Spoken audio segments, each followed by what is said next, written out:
En la pierna tenemos dos huesos, uno grueso que es la tibia y uno más delgado que está del lado de afuera, el peroné. Esta fractura generalmente es traumática, es decir, por un golpe directo. Pero también hay fracturas que son por rotación, en donde el tobillo, el pie se tranca y se gira y ahí es donde se fractura la tibia. Y eso puede tener diferencias porque una es una fractura transversa y la otra es una fractura en espiral, ¿no? Entonces ahora vamos a hablar sobre este tipo de fracturas y para eso vamos a tener en el panel de especialistas dos invitados en este segmento.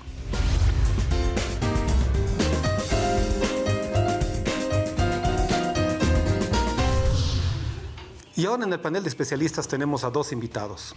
Tenemos presente aquí al doctor Fernando Murillo, que es ortopedista infantil. Bienvenido, Fernando. Muchas gracias por la invitación, Nils. Y también tenemos, lastimosamente por vía Zoom, porque no ha podido estar presente, pero tenemos aquí al doctor Cristian Yeté, también especialista en ortopedia y traumatología. Bienvenido, Cristian. Muchas gracias por la invitación, un placer estar aquí con ustedes. Bueno, ahora vamos a hablar un poco, como les decíamos, sobre las fracturas de la pierna, donde tenemos dos huesos, la tibia y el peroné. Entonces, tenemos segmentos de edades, tenemos las fracturas de adultos y tenemos las fracturas de menores de 16 años. ¿Por qué menores de 16 años? Porque tienen cartílago de crecimiento presente. Es decir, en los extremos de la pierna tienen unos cartílagos es por donde el hueso crece. Y tenemos que tener especialidades diferentes para poder tratar de forma diferente y no dañar este cartílago. Entonces, quiero preguntarte, Fernando, ¿cómo tú enfrentas inicialmente una fractura de un adolescente y de un niño? Bueno, en primer lugar hay que considerar que un niño no es un adulto chiquito. Los niños tienen características especiales, como tú mencionaste, en el hueso. Tienen cartílagos de crecimiento y tienen un hueso que es más flexible, además de que también, según el tipo de paciente que tú vayas a tratar, mientras más joven, tiene un mejor poder de remodelación del hueso y una mejor cicatrización. Entonces, la edad es fundamental para ver el tipo de tratamiento que tú vas a definir.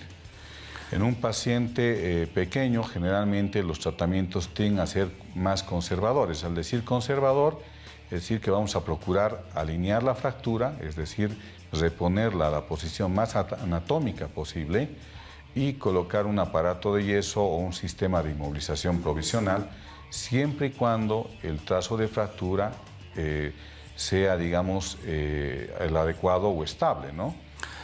Cristian, en un adulto, ¿cómo es que tú enfrentas de inicio el problema? Pues en un adulto de inicio para que se produzca una fractura de tibia y peroné, tiene que ser una lesión de alta energía, ¿no? Que suele ocurrir en accidentes de tráfico o en caídas de grandes alturas o en deporte. La gente ha podido ver en internet muchos videos de fracturas de pierna en deportistas, en eventos de combate o en fútbol, que son muy impresionantes de verlas. Producen una deformidad grave que se ve inmediatamente. Y cuando uno ve eso en un paciente de inmediato, un deportista, lo primero que tiene que hacer es inmovilizar la pierna, ¿no? Y colocarla en la alineación correcta, es decir, en la forma de la pierna, para poder hacerle un estudio de imagen con una radiografía o en algunos casos tomografía incluida, para ver qué tipo de fractura es y así poder darle el mejor tipo de tratamiento para esa lesión. Fernando, en los adolescentes y en los niños, cuando se fracturan, hay comentarios al respecto del hipercrecimiento producto de la fractura, que sabemos que esto es real. ¿Puedes explicarnos un poco este tema? Bueno, en resumidas cuentas, para hacer un poco más sencillo el problema, pues cuando se produce una fractura es como el proceso de la regeneración, el proceso de la reparación actúa como si fuera otro cartílago de crecimiento. Entonces el hueso que se está regenerando en la lesión va a hacer de que haya un sobrecrecimiento, una multiplicación de células en el segmento afectado y eso va a dar lugar a un sobrecrecimiento del hueso. Perfecto. Cristian, ¿el hipercrecimiento sucede en las personas mayores? En adultos esto no ocurre. En adultos simplemente la fractura, una vez que se produce, inicia su periodo de curación y forma el callo de fractura donde se ha ocurrido la ruptura de la continuidad y no provoca un hipercrecimiento. Esto solamente forma el callo de fractura, primero blando, luego duro, pero no provoca que el hueso aumente de longitud. Entonces, como no hay hipercrecimiento en los adultos, ¿cómo podemos enfrentar el tratamiento de un adulto? Sabemos que en los niños es más fácil a veces hacer el tratamiento conservador con yesos, pero en adultos esto cambia, ¿no es cierto? En adultos esto no ocurre.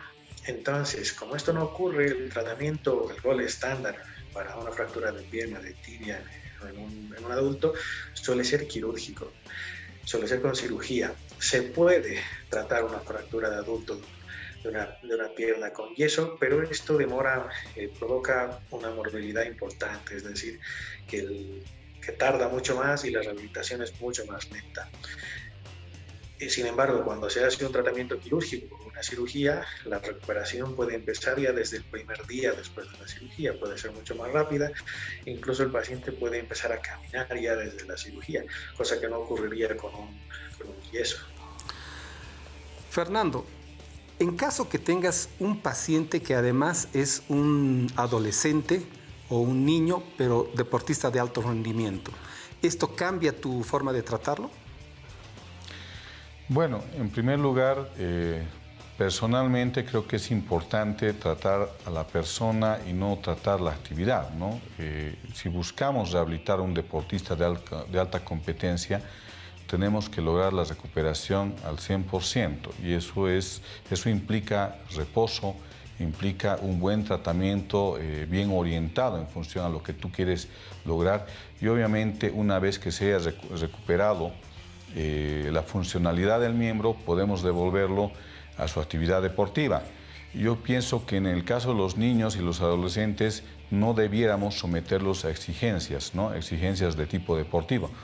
Actualmente tenemos lesiones mucho más graves en el niño deportista justamente por esa exigencia, ¿no? Esa exigencia que tiene el niño porque los deportistas hoy en día son más competitivos, eso les exige mayor esfuerzo físico y un mayor compromiso con el deporte. Entonces, nosotros sabemos que el deporte llevado a un ritmo adecuado es saludable, pero el deporte llevado a su extremo pues puede ser contraproducente. Y lo que puede pasar en un adulto también puede replicarse en un niño, ¿no?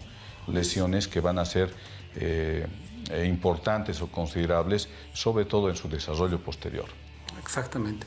Cristian, la misma pregunta. ¿Tú crees que en una persona de alto rendimiento, en un deportista de alto rendimiento, por mala suerte tiene una fractura, sabemos que es mejor tratarlos quirúrgicamente en cualquier edad, en cualquier actividad, pero si es un deportista de alto rendimiento, tal vez cambia tu conducta? Ya de por sí en un adulto, el gol estándar de tratamiento es quirúrgico. O sea, ya el tratamiento en su mayoría es cirugía. En un deportista de élite, mucho más, ¿vale? Porque en un deportista de élite lo que se busca es que vuelva al deporte lo más pronto posible y en la mejor condición posible y que durante su periodo de curación no haya perdido ni fuerza muscular ni destreza, que esto suele ocurrir cuando el tratamiento de una lesión se prolonga y le impide al deportista entrenar o por lo menos rehabilitar. Entonces, en un deportista, en una absoluta mayoría, se recomienda que el tratamiento sea quirúrgico. La cirugía permite en su mayoría, cuando las fracturas no son muy complejas, que el paciente, el deportista, pueda volver al entreno pues, bastante pronto y a la rehabilitación la inicia desde el primer día. Gracias, Cristian.